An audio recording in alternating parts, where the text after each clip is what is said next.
আল্লাহ তাআলা বলেন, বান্দা আমি তোমার দিকে কতটা আগ্রহী, কারণ আমার আলাদা ছেলে নাই, মেয়ে নাই, স্ত্রী নাই, কেউ নাই, আমি একা।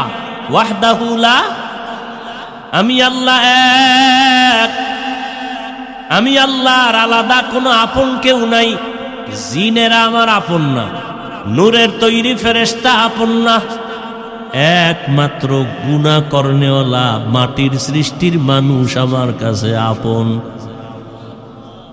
আমি আল্লাহ মানুষের বড় আদর করে বানাইলাম। আমি আল্লাহ পাক বান্দার দিয়ে নজর করে তাকায় থাকি, কখন বান্দা আমাকে আল্লাহ বলে ডাকবে। মাকে মা বলে ডাকো, বাবাকে বাবা বলে ডাকো, কোনো বাধা নাই। মাকে ডাক দাও 100 বার, বাবারে ডাকো 50 বার। মাঝে মাঝে 2-1 বার যদি আল্লাহ বলে ডাক দাও, আমি আল্লাহ তোর জীবনের সব গুনাহগুলো মাফ করে দিব।